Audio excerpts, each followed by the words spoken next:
ಆಡ್ತಾ ಇದ್ದೆ ಎಲ್ಲ ಬಿಡ್ಸಕ್ಕೆ ಹೋಗಿದ್ದ ನಾನು ಚಾಕು ಕುಚ್ಚಿಬಿಟ್ಟವ್ರೆ ಜುಟ್ಟೆಲ್ಲ ಎಳ್ಕೊಂಡು ಹೋಗಿ ಕಾಲಲ್ಲೆಲ್ಲ ಒದ್ದು ಎಲ್ಲ ತುಂಬ ಕೆಲಸ ಕೊಟ್ಟಿದ್ದಾರೆ ಸರ್.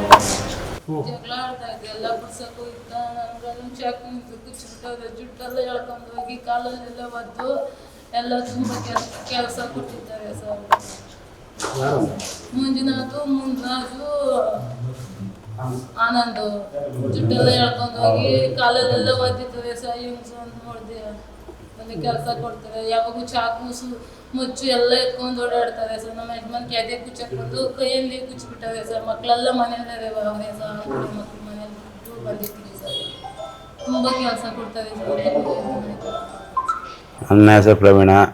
ನಾನು ಇವತ್ತು ಕಾಂಗ್ರೆಸ್ ತಾಲೂಕು ಉಪಾಧ್ಯಕ್ಷ, ಗ್ಯಾರಂಟಿ ಯೋಜನೆ ಸದಸ್ಯರು ಹಾಗೂ ನಮ್ಮ ಯುವ ಶಾಸಕರು ನಮ್ಮ ಊರಿಗೆ ಏನು ಐಮಾಸ್ ಲೈಟು ಏನೋ ಹಾಕಿ ಕೊಟ್ಟಿದ್ದಾರೆ. ನಮ್ಮ ಮಾತಿಗೆ ಬೆಲೆ ಕೊಟ್ಟಿದ್ದಾರೆ. ಅದು ಮೊದಲು ಸುಮಾರು 2 ವರ್ಷ ಹಿಂದೆ ನಾವು ಪಾಯ ಹಾಕಿ ಮಾಡಿದ್ದೆ. ಅದರಲ್ಲೇ ಕುಳಿಸಲೇಬೇಕು ಅಂತ ನಾನು MLA ಅವ್ರಿಗೆ ಹೇಳಿದ್ದೆ. ಮಂಜುನಾಥ ಎನ್ನೊಬ್ಬ ಅವರು ಸ್ವಾರ್ಥಕ್ಕಾಗಿ ನಾವು ನೋಡಲೇಬೇಡಿ, ಊರಿಗಾಗಿ ಜನಗೆ ಆಗಿ ಎಲ್ಲರಿಗೂ ಒಳ್ಳೇದಾಗಲಿ ಅಂದ್ಬಿಟ್ಟು ಬೇಡ. ವಂಶದಿಯ ಆಸ್ಪತ್ರೆಯಲ್ಲಿ ಸುಧಾರಿತ ನರ ಶಸ್ತ್ರಚಿಕಿತ್ಸೆ, ಮೆದುಳು ಮತ್ತು ಬೆನ್ನು ಹುರಿಯ ಅಸ್ವಸ್ಥತೆಗಳಿಗೆ ಅತ್ಯಾಧುನಿಕ ತಂತ್ರಜ್ಞಾನವನ್ನು ಬಳಸಿಕೊಂಡು ತಜ್ಞರು ಆರೈಕೆಯನ್ನ ನೀಡುತ್ತಾರೆ. ಹೆಚ್ಚಿನ ಮಾಹಿತಿಗಾಗಿ ಸಂಪರ್ಕಿಸಿ 7277072770 ಅಥವಾ 9141066685. ಅಲ್ಲಿ ಬೇರೆ ಕಡೆ ಹೋಗಿ ಹಾಕಿ ಅಂತ ನೀನು ಯಾರು ಕೇಳುವುದಕ್ಕೆ, ನೀನು ಯಾರು ಇದು ಮಾಡೋದಕ್ಕೆ ಅಂತ ಬಂದು ನಮ್ಮ ಮಂಜುನಾಥ್ ಅವರು ನನ್ನನ್ನು ಹೊಡೆದು ತಲೆಗೆ, ಬೆನ್ನಿಗೆ, ಹೊಟ್ಟೆಗೆ, ತಲೆಗೆ ಹೊಡೆದು ಮುಖ್ಯದಾಗಿದೆ. ಮುನ್ರಾಜು, ರಾಮಕೃಷ್ಣ, ಆನಂದ ಇವರು ಸೇರಿ ಹೊಡೆದಿದ್ದಾರೆ ನನ್ನ. ಹಾಗೂ ನನ್ನ ತಲೆ ನೋವುತ್ತೆ, ಬೆನ್ನು ನೋವುತ್ತೆ, ನನಗೆ ಇರೋಕ್ಕಾಗ್ತಿಲ್ಲ ಸರ್. ತುಂಬ ಪ್ರಾಬ್ಲಮ್ ಮಾಡ್ತಾನೆ. ಸುಮಾರು ಒಂದೇ ಬಾರಿ ಅಲ್ಲ, ಅವನು ಮಂಜುನಾಥ್ ಅವರು ಸುಮಾರು ಒಂದು 5-6 ಬಾರಿ ನಮ್ಮನ್ನು ನೋಡಿದ್ದಾರೆ. ಫ್ಯಾಮಿಲಿ ವಿಚಾರದಾಗಲಿ ಬೇರೆ ವಿಚಾರದಾಗಲಿ ಸುಮಾರು ಒಂದು 5-6 ಸರಿ ನಮ್ಮ ಕುಟುಂಬದ ಹೊಡ್ತಾನೆ. ಮಚ್ಚು ರಾಡುಗಳು ತಿರ್ಗಾ ದೊಣ್ಣೆಗಳು ಎತ್ಕೊಂಬರೋದೆಲ್ಲ ಮಾಡುತ್ತೆ. ತುಂಬ ಅವನು ನಮ್ಮ ಹತ್ರ ತುಂಬ ಅವನು ಪ್ರೂಫ್ ಕೂಡ ನಾವು ಕೊಡ್ತೀರಿ, ಕಂಪ್ಲೇಂಟ್ಗಳು ಕೂಡ ಕೊಡ್ತೀರಿ. ಅವನು ಈ ಥರ ಎಲ್ಲ ಊರಲ್ಲಿ ದೌರ್ಜನ್ಯಗಳು ನಡೆಸ್ತಾ ಇದ್ದಾರೆ. ಅಣ್ಣ ತಮ್ಮಂದಿರು ಎಲ್ಲ ಸೇರಿ ಕುಟುಂಬದಸ್ಥರವರು ನಮ್ಮ ಕುಟುಂಬ ಮೇಲೆ ತುಂಬ ನಾವು ಓಡಾಡೋಕ್ಕೆ ಅಲೆ ಮಾಡೋಕ್ಕೆ ಅವರು ತುಂಬ ಇದು ಮಾಡ್ತಾಯಿದ್ದಾರೆ ಸರ್. ನಮಸ್ಕಾರ ಸರ್. ದ್ವೇಷ ಏನಿಲ್ಲ ಸರ್, ದ್ವೇಷ ಏನೂ ಇಲ್ಲ. ಐಮಾಸ್ ಲೈಟ್ ಬಂತು, ಆ ವಿಚಾರಕ್ಕಾಗಿ ಸರ್. ಆಮೇಲೆ ಹಳೆ ವಿಚಾರ ಏನಂದರೆ, ನಮ್ಮದು ಪರ್ಸ್ನಲ್ ವಿಚಾರಗಳಿರುತ್ತೆ. ಪರ್ಸ್ನಲ್ ವಿಚಾರಗಳ ಜಮೀನು ವಿಚಾರ ಇಂಥವು ಬಂದಾಗ ಯಾವನ ಪ್ರಾಬ್ಲಮ್ ಹಿಂಗೆ ಮಾಡ್ದೆ ಬೇಕಾಗಿ ಹೊಟ್ಟೆ ಊರಿಗೆ ಅವನು ಈ ಥರ ದೌರ್ಜನ್ಯವಾಗಿ ಬರ್ತಾನೆ ಹೊಡೆಯೋದ್ರಿಗೆ. ಇವ್ರು ಏನು ಕೇಳಿದ್ರೆ ಇವ್ರು ದೌರ್ಜನ್ಯ ಈ ಥರ ಮಾಡಿದ್ರೆ ಇವ್ರು ಏನು ಬರೋಲ್ಲ, ಏನು ಮಾಡೋಕ್ಕಾಗಲ್ಲ ಅನ್ನೋ ಲೆಕ್ಕದಾಗ ಮನುಷ್ಯ ಅವನು ಊರಲ್ಲಿ ಗೂಂಡಾಗಿ ಈ ಥರ ಮಾಡ್ತಾನೆ. ಮಂಜುನಾಥನವರು ಇವರು ಅಣ್ಣ ತಮ್ಮಂದಿರು ಮಕ್ಕಳು ಕುಟುಂಬಸ್ಥರು ಈ ಥರ ಎಲ್ಲ ಮಾಡ್ತಾರೆ. ಅವನು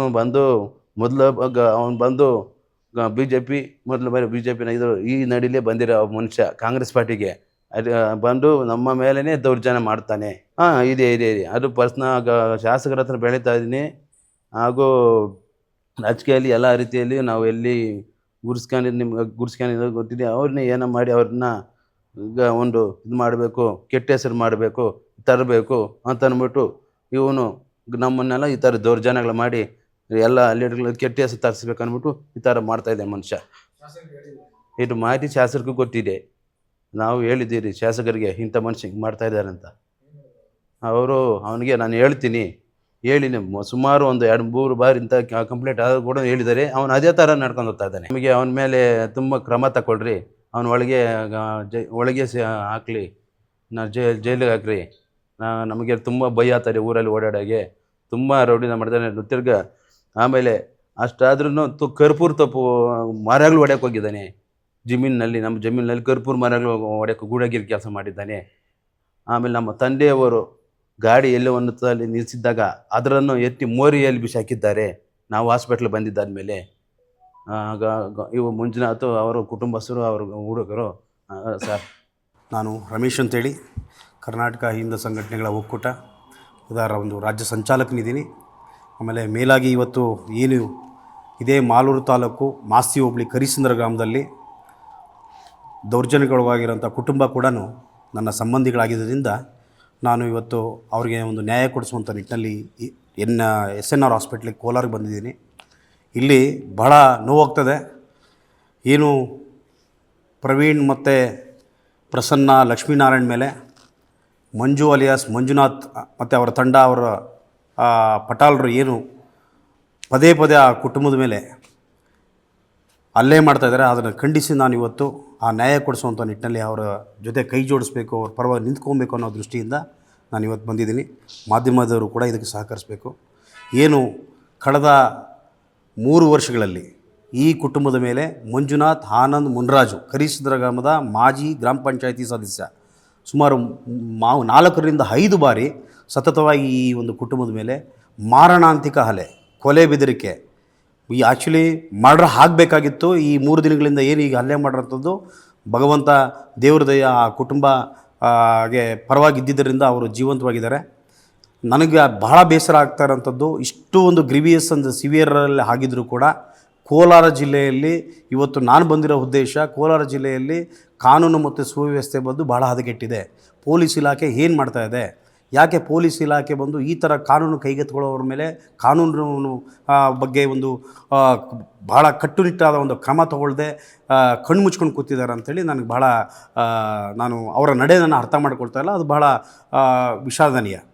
ನಾನು ಮಾಲೂರು ಸಬ್ ಇನ್ಸ್ಪೆಕ್ಟ್ರಿಗೆ ಇವರು ಕಂಪ್ಲೇಂಟ್ ಕೊಟ್ಟಿರುವಂಥ ಕಂಪ್ಲೇಂಟನ್ನು ನಾನು ನೋಡಿದಾಗ ಭಾಳ ಗ್ರಿವಿಯಸ್ ಇಂಜೂರ್ಡ್ ಆಗಿದೆ. ತಲೆಗೆ ಸುಮಾರು 7-8 ಸ್ಟಿಚ್ಚು ಆಗಿದೆ. ಒಬ್ಬ ಹಾರ್ಟ್ ಪೇಷಂಟ್ಸ್ ಇದ್ದಾನೆ, ಅವನಿಗೆ ಚೌರಿಯಿಂದ ಚಾಕುವಿಂದ ಅವನಿಗೆ ತಿವಿದಿದ್ದಾರೆ. ಒಂದು ಹೆಣ್ಮಗುಗೆ ದೇಹನ್ನೆಲ್ಲ ಮುಟ್ಟಿ ಚಾರಿ ಎಳೆದು ಅವಮಾನ ರೀತಿಯಾಗಿ ನಡ್ಕೊಂಡಿದ್ದಾರೆ.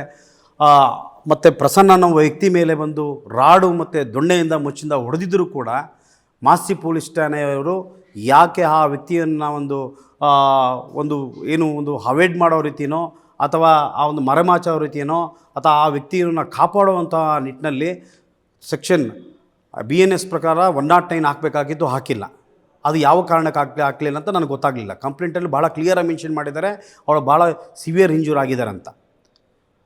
ಸೊ ನನಗೆ ಪೊಲೀಸ್ ಇಲಾಖೆ ಬಂದು ಭಾಳ ಕಟ್ಟುನಿಟ್ಟಾದ ಒಂದು ಕ್ರಮ ತೊಗೊಂಡಿಲ್ಲ ಅಂತಂದರೆ ಇಡೀ ರಾಜ್ಯದಲ್ಲಿ ಈ ಥರದ್ದು ಒಂದು ದೌರ್ಜನ್ಯಗಳು, ದಬ್ಬಾಳಿಕೆಗಳು, ಕೊಲೆಗಳು ಅತಿ ಹೆಚ್ಚು ಆಗ್ತಾಯಿದೆ. ನಾನು ವಿಶೇಷವಾಗಿ ಒಬ್ಬ ಕಾಂಗ್ರೆಸ್ ಕಾರ್ಯಕರ್ತನಾಗಿ ನಾನು ಹೇಳ್ತಾ ಇದ್ದೀನಿ, ಭಾಳ ದುರ್ದೈವ, ಭಾಳ ನನಗೆ ಭಾಳ ಬೇಸರ ಆಗ್ತಾ ಇರೋಂಥದ್ದು, ಕಳೆದ 3 ವರ್ಷದಿಂದ ಈಚೆಗೆ ಮೊನ್ನೆ ಕಾಂಗ್ರೆಸ್ ಸರ್ಕಾರ ಬಂದ ಮೇಲೆ ಇಡೀ ರಾಜ್ಯಾದ್ಯಂತ ಅತಿ ಹೆಚ್ಚು ಕೊಲೆಗಳು, ದೌರ್ಜನ್ಯಗಳು, ಹೆಣ್ಮಕ್ಕಳ ಅತ್ಯಾಚಾರಗಳು, ಹೆಣ್ಮಕ್ಕಳ ಮೇಲೆ ಇತ್ತೀಚೆಗಷ್ಟೇ ಆನೇಕಲ್ಲಲ್ಲಿ ಒಂದು ಹೆಣ್ಮಗುನ ನಡು ಬೀದಿಯಲ್ಲಿ ಪೆಟ್ರೋಲ್ ಹಾಕಿ ಸುಟ್ಟಿದ್ದಂಥ ಸಾಯಿಸಿದಂಥದ್ದು, ಚಿತ್ರದುರ್ಗದಲ್ಲಿ ಒಂದು ಹೆಣ್ಮಗನ್ನ ಅತ್ಯಾಚಾರ ಮಾಡಿ ಸಾಯಿಸಿದಂಥದ್ದು, ಹಲವಾರು ಕಡೆ ಈ ಥರ ಒಂದು ದಲಿತರ ಮೇಲೆ ವಿಶೇಷವಾಗಿ ಒಂದು ದೌರ್ಜನ್ಯಗಳಾಗ್ತಾ ಇರೋಂಥದ್ದು ನಿಜವಾಗಲೂ ನಾನು ಖಂಡನೀಯ. ನಾನು ಒಬ್ಬ ಕಾಂಗ್ರೆಸ್ ಕಾರ್ಯಕರ್ತನಾಗಿ ಈ ಎಲ್ಲ ಥರದ ಒಂದು ಘಟನೆಗಳನ್ನ ನಾನು ಖಂಡಿಸ್ತೇನೆ. ನಾನು ಕಾನೂನು ಸುವ್ಯವಸ್ಥೆಗಳನ್ನ ಕಾಪಾಡಬೇಕಂತೇಳಿ ಈ ಮೂಲಕ ಒತ್ತಾಯಿಸ್ತೇನೆ. ಮಾನ್ಯ ಗೃಹ ಮಂತ್ರಿಗಳಿಗೆ ಪರಮೇಶ್ವರ್ ಸಾಹೇಬ್ರಿಗೆ ಹೇಳ್ತೀನಿ, ಮಾನ್ಯ SP ಸಾಹೇಬ್ರು ಏನಿದ್ದಾರೆ ಕೋಲಾರ SP ಸಾಹೇಬ್ರು ಕೂಡ ಹೇಳ್ತೀನಿ, ಈ ಕೂಡಲೇ ಯಾರು ಈ ದೌರ್ಜನ್ಯ ಮಾಡಿರೋಂಥ ವ್ಯಕ್ತಿ ಮೇಲೆ ಕೂಡಲೇ ನಿರ್ದಾಕ್ಷಿಣ್ಯವಾಗಿ ಯಾವುದೇ ಎಂಥ ಬಲಾಢ್ಯರಿದ್ದರೂ ಕೂಡ ನಿರ್ದಾಕ್ಷಿಣ್ಯ ಮೇಲೆ ಆ ವ್ಯಕ್ತಿ ಮೇಲೆ ಮತ್ತು ಈ ದೌರ್ಜನ್ಯ ಮಾಡಿರೋ ಎಲ್ಲರ ಮೇಲೆ ಕಾನೂನು ಕ್ರಮ ತೊಗೊಬೇಕು. ಆಮೇಲೆ ನನ್ನ ಮಾಲೂರು ತಾಲೂಕು ಶಾಸಕರ ಮೇಲೆ ಭಾಳ ನಮಗೆ ಗೌರವ ಇದೆ. ಅವರು ಒಬ್ಬ ವ್ಯಕ್ತಿ ಕೂಡ ಪ್ರವೀಣ್ ಅನ್ನೋ ಒಬ್ಬ ವ್ಯಕ್ತಿ ಭಾಳ ಪ್ರಾಮಾಣಿಕ ಕಾರ್ಯಕರ್ತ, ಕಾಂಗ್ರೆಸ್ ಕಾರ್ಯಕರ್ತ. ಕಳೆದ 20 ವರ್ಷದಿಂದ ಒಬ್ಬ ಪ್ರಾಮಾಣಿಕ ಕಾರ್ಯಕರ್ತನ ಮೇಲೆ ಅವ್ರದ್ದೇ ಆದ ಒಂದು ಸ್ವಪಕ್ಷೀಯ ಬೇರೆ ರಾಜಕೀಯ ವಲಸೆಯಿಂದ ಬಂದಂಥ ಸ್ವಪಕ್ಷೀಯ ವ್ಯಕ್ತಿ ಮಂಜುನಾಥ್ ಅಲಿಯಾಸ್ ಮಂಜು ಅನ್ನೋ ವ್ಯಕ್ತಿ ಮಚ್ಚೂರಾಡಲ್ಲಿ ಹೊಡಿತಾನೆ ಅಂತಂದರೆ ಕಾನೂನಿನ ಭಯ ಇಲ್ವಾ? ಏನು ಮಾಡ್ತಾಯಿದ್ದಾರೆ ಪೊಲೀಸ್ ಇಲಾಖೆ, ಏನು ಮಾಡ್ತಾಯಿದ್ದಾರೆ? ಇಂಥವ್ರ ಮೇಲೆ ಯಾಕೆ ರೌಡಿ ಶೀಟರ್ ಮಾಡ್ತಾಯಿಲ್ಲ? ಇಂಥವ್ರ ಮೇಲೆ ಯಾಕೆ 307 ಆಗ್ತಾಯಿಲ್ಲ? ಇಂಥವ್ರ ಮೇಲೆ ಯಾಕೆ 107 ಆಗ್ತಾಯಿಲ್ಲ ಅನ್ನೋದು ಎಲ್ಲ ಇಡೀ ಜನತೆಗೆ ಕಾಡ್ತಾ ಒಂದು ಪ್ರಶ್ನೆ ಆಗಿದೆ. ಆಮೇಲೆ ಇಡೀ ಆ ಊರು ಕರಿಸಂದ್ರ ಗ್ರಾಮದಲ್ಲಿ ಇಡೀ ಜನತೆಗೆ ಈ ಮಂಜುನಾಥ್ ಮತ್ತು ಅವರ ಪಟಾಲರು ಅವರ ತಂಡ ಏನಿದೆ ಮಾಡ್ತಾ ಇರೋ ದೌರ್ಜನ್ಯಗೆ ಇಡೀ ಗ್ರಾಮಸ್ಥರು ಒಂದು ಭಯಭೀತರಾಗಿದ್ದಾರೆ. ದಯಮಾಡಿ ಕೂಡಲೇ ನಾನು ಈ ಮೂಲಕ ಮಾಧ್ಯಮದ ಮುಖಾಂತರ ವಿನಂತಿಸ್ಕೊಳ್ಳೋದಿಷ್ಟೇ, ಅವ್ರ ಮೇಲೆ ಕೂಡಲೇ ಕಾನೂನು ಕ್ರಮ ಆಗಬೇಕು. ಅವ್ರನ್ನ ಯಾವುದೇ ಒಂದು ರಾಜಕೀಯ ಪ್ರಭಾವಕ್ಕೆ ಒಳಗಾಗದೆ ಅವ್ರ ಮೇಲೆ ಕ್ರಮ ತೊಗೊಬೇಕಂತೇಳಿ ಈ ಮೂಲಕ ತಮ್ಮಲ್ಲಿ ವಿನಂತಿಸ್ಕೊಳ್ತೇನೆ.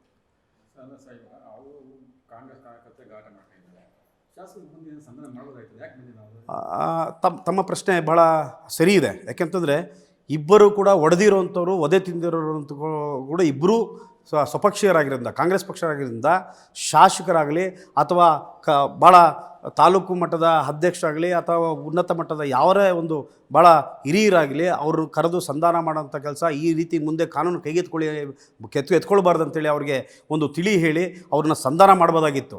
ಗೊತ್ತಿಲ್ಲ ಯಾವ ಕಾರಣಕ್ಕೋಸ್ಕರ ಕೇವಲ ಮಂಜುನಾಥ್ ಅನ್ನೋ ವ್ಯಕ್ತಿಗೆ ಪ್ರಾಶಸ್ತ್ಯ ಕೊಟ್ಕೊಂಡು ಪ್ರವೀಣ್ ಅನ್ನೋ ಒಬ್ಬ ಪ್ರಾಮಾಣಿಕ ಕಾಂಗ್ರೆಸ್ ಕಾರ್ಯಕರ್ತನಿಗೆ ಈ ಥರ ನಿರ್ಲಕ್ಷ್ಯ ಮಾಡ್ತಾ ಇದ್ದಾರೆ ಅಂತ ಗೊತ್ತಾಗ್ತಾ ಇಲ್ಲ. ನಾನು ಈ ವಿಚಾರದಲ್ಲಿ ಅದನ್ನು ಖಂಡಿತವಾಗಲೂ ಈ ಒಂದು ಸಂಧಾನ ಮಾಡದೇ ಇರೋವಂಥ ಪ್ರಕ್ರಿಯೆಯನ್ನು ನಾನು ಅದನ್ನು ಖಂಡಿಸ್ತೀನಿ. ಮಾಡಬೇಕಾಗಿತ್ತು, ಮಾನ್ಯ ಶಾಸಕರು ಮಾಡಬೇಕಾಗಿತ್ತು. ಆ ಒಂದು ಪ್ರಾಮಾಣಿಕ ಕಾರ್ಯಕರ್ತರಿಗೆ ಏನು ದೌರ್ಜನ್ಯ ಆಗಿರೋದ್ರ ಬಗ್ಗೆ ಯಾವೊಬ್ಬ ಕಾಂಗ್ರೆಸ್ ಕಾರ್ಯಕರ್ತರು ಕೂಡ ಅಥವಾ ಯಾವುದೇ ಒಂದು ಲೀಡರ್ಸು ಕೂಡ ಅಥವಾ ಶಾಸಕರಾಗಲಿ ಸ್ಥಳೀಯವರು ಯಾರೂ ಕೂಡ ಅವ್ರನ್ನ ಬಂದು ಇದುವರೆಗೂ ಬಂದು ಹಾಸ್ಪಿಟಲಲ್ಲಿ ಅವರ ಆರೋಗ್ಯನ ವಿಚಾರಿಸುವಂಥ ಕೆಲಸನ ಮಾಡಲಿಲ್ಲ. ಅದು ಕೂಡ ಬಹಳ ಖಂಡನೀಯ. ಅದು ಅವರು ಇನ್ನು ಮುಂದೆ ದಿನಗಳಲ್ಲಿ ಅವರು ತೀರ್ಮಾನ ಮಾಡಬೇಕು. ಏನು ಯಾವ ಇದರಲ್ಲಿ ಇದ್ದಾಗ ನಮಗೆ ನ್ಯಾಯ ಸಿಗುತ್ತೆ ಅನ್ನೋದ್ರ ಬಗ್ಗೆ ಪ್ರವೀಣ್ ಮತ್ತು ಅವ್ರ ಕುಟುಂಬ ತೀರ್ಮಾನ ಮಾಡಬೇಕು. ನನಗಿದಿಲ್ಲ ರಾಜಕೀಯ ಮಾಡಲಿಕ್ಕೆ ಬಂದಿಲ್ಲ. ದಯಮಾಡಿ ನಾನು ಮಾನ್ಯ ಸರ್ಕಾರಕ್ಕೆ ಪೊಲೀಸ್ ಇಲಾಖೆ ಈ ಮೂಲಕ ವಿನಂತಿಸ್ಕೊಳ್ಳೋದು, ಅವರಿಗೆ ಕೂಡಲೇ ನ್ಯಾಯ ಕೊಡಿಸ್ಬೇಕು. ಸಂಬಂಧಪಟ್ಟ ಯಾರು ದೌರ್ಜನ್ಯ ಮಾಡಿರೋ ಅಂಥ ರೌಡಿಗಳಿದ್ದಾರೆ ಅವ್ರ ಮೇಲೆ ಕ್ರಮ ತಗೊಳ್ಳೋವಂಥ ಕೆಲಸ ಆಗಬೇಕು.